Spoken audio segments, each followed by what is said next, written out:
आज आपण इथे दिवाळीच्या फराळामध्ये गोड शंकरपाळी बघणार आहे।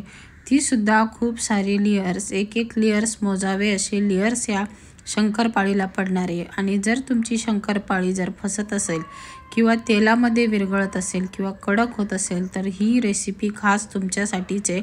बऱ्याच गृहिणींची ही रेसिपी फसते, तर ती खुसखुशीत पण कशी होऊ शकते आणि त्याचे प्रमाण पण कसे घ्यायचे हे सर्व मी या व्हिडिओमध्ये व्यवस्थित सांगितले, त्यामुळे तुमची शंकरपाळीची रेसिपी कधीही बिघडणार नाही। त्यासाठी आपल्याला एका वाटीचे प्रमाण घ्यायचे आणि त्या वाटीने आपल्याला 3 वाट्या मैदा घ्यायचा आहे। हा मैदा चाळून घ्यायचा आहे, मी हा चाळून घेतला आहे। त्याच वाटीने पाव वाटी बारीक रवा घ्यायचा आहे। आता ते आपल्याला साईडला ठेवायचे। गॅसवर आपल्याला पातेलं ठेवून त्याच वाटीने 1 वाटी पाणी घेतलेलं आहे। त्याच वाटीने आपल्याला जाड साखर घ्यायची 1 वाटी। त्यानंतर आपल्याला यामध्ये अर्धी वाटी तूप घ्यायचे। आता हे तूप आपल्याला यामध्ये घालून घ्यायचे। आता आपल्याला हे पूर्ण कडकडीत न करता फक्त आपल्याला साखर तूप हे व्यवस्थित वितळेल इथपर्यंतच गरम करून घ्यायचे। ते मेन म्हणजे तूप पटकन वितळतं, साखर वितळायला थोडासा वेळ लागतो, पण 2 ते 3 मिनिटात हे पूर्णपणे मिश्रण तयार होतं। तर आपण हे चमच्याने ढवळून घेऊ आणि गॅस आपण थोडासा मीडियम करून आपल्याला ही साखर वितळून घ्यायची। आता साखर वितळण्यास सुरुवात झालेली आहे आणि साखर आता थोडीशी राहिलेली आपलं बघा इथे हे जे मिश्रण आहे हे तयार झालेलं आहे। तुपाचं, पाण्याचं आणि साखरेचं हे मिश्रण आपल्याला याची काही उकळी वगैरे काही काढायचं नाही आहे, खूप गरम पण करण्याची गरज नाही आहे, फक्त वितळेल इतकं आपल्याला हे गरम करून घ्यायचं आहे। आता हे छान गरम झालेलं आहे। आता आपल्याला हे थोडंसं थंड करून घ्यायचं आहे। गरम झालेलं आहे पण आता आपण हे थोडंसं थंड करून घेऊ, गॅस बंद करू आणि त्यानंतर आपण इथे जे मैदा आणि रवा घेतलेला आहे त्यामध्ये थोडंसं मीठ घालायचं आहे। त्याच्यामुळे काय होतं, शंकरपाळ्याची चवसुद्धा छान लागते, म्हणून थोडंसं मीठ घातलेलं आहे मी चिमूटभर आणि हाताने हे मिश्रण एकजीव करून घ्यायचे, व्यवस्थित मिक्स करून घ्यायचे।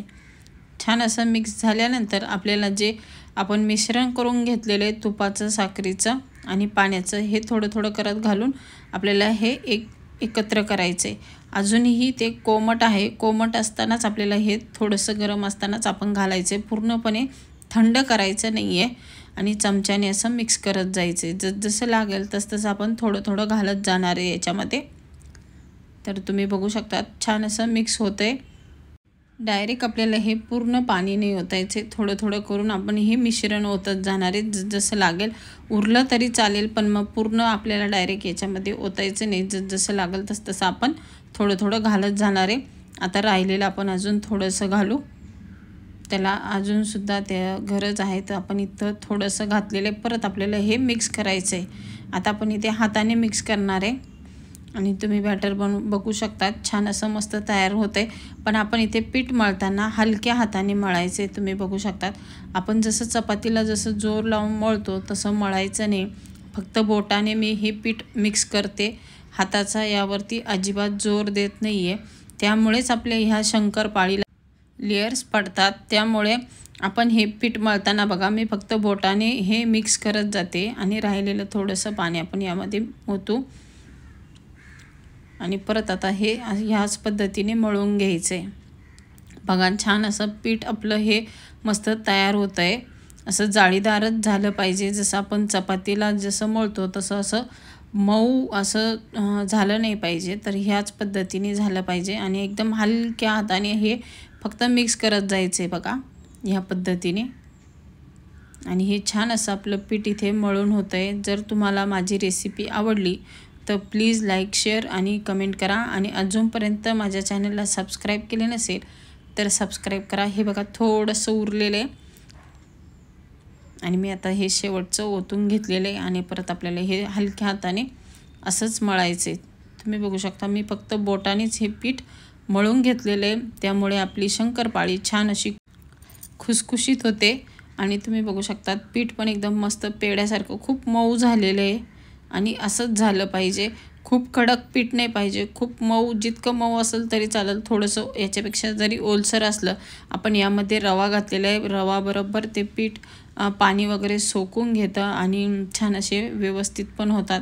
एकदम मऊ झालेले हे पीठ। आता आपल्याला हे झाकून ठेवायचे आता हे मी 15 मिनटं झाकून ठेवणार आहे, म्हणजे तो रवा आहे तो छान व्यवस्थित भिजला जाईल आणि पीठ पण एकदम मस्त तयार होईल। आता तुम्ही बघू शकता पीठ एकदम छान असं मऊ नाही झालेलं आहे, अशा चिरा चिरा दिसत आहे, तसंच पाहिजे। आता 15 मिनटानंतर मी तुम्हाला दाखवते, पीठ एकदम मस्त तयार झालेले आहे आणि ह्याच पद्धतीने आपल्याला हे पीठ तयार करायचे। थोडंसं हलक्या हाताने मळायचे, इथे पण मळताना आपल्याला जास्त जोर न देता फक्त हलक्या हाताने हे छान गोळा करून घ्यायचा आहे। आता आपल्याला याचे 5 भाग करून घ्यायचे। आपण चपाती करतो ना, चपातीपेक्षा मोठा, म्हणजे आपण 2 चपात्यांचा एक गोळा बनवायचा आहे, इतका प्रमाणात घेणार आहे। कारण की आपल्याला शंकरपाळी बनवताना थोडीशी जाडसरच ठेवायची, त्याचमुळे आपल्या शंकरपाळीच्या लेयर्स पण चांगले येणार। तर इथे आपली बघा 5 आपण इथे उंडे बनवून घेतलेले पिठाचे, त्यातला पहिला उंडा घेऊन आपण हा हलक्या हाताने आपण हा लाटायचा आहे, जोर द्यायचा नाही आहे, नाही तर त्याच्या लेयर्स येत नाही। ही एक टिप्स आहे, जेव्हा आपण शंकरपाळी करू तेव्हा पण आपण हलक्या हाताने हे लाटून घ्यायचे, तुम्ही बघू शकतात। आणि त्याला चिरा जात आहे, म्हणजे हे पीठ एकदम परफेक्ट आहे। आपल्या चपातीसारखी गोल गोल गरगरीत चपाती न येता अशा चिरा गेल्या म्हणजे आपलं शंकरपाळीचं पीठ एकदम परफेक्ट झालेलं आहे। तर बघा जाडच आपल्याला हे ठेवायचं आहे, खूप पातळ नाही करायचं आहे। तर आपण याचे असे काप करून घेऊ, तुम्ही चाकूने पण कापू शकतात, मी इथे कटरने ह्या पद्धतीने कापून घेते। 1-1 इंचाचा आपल्या किंवा 1-1 पेऱ्याचं जे बोटाचा असतो त्या आकारात आपण हे कट करून घेणार आहे आणि ह्या पद्धतीने सेम काप करून घ्यायचे आणि बाकीचं जे आहे ते आपण हे काढून टाकणार आहे बघा।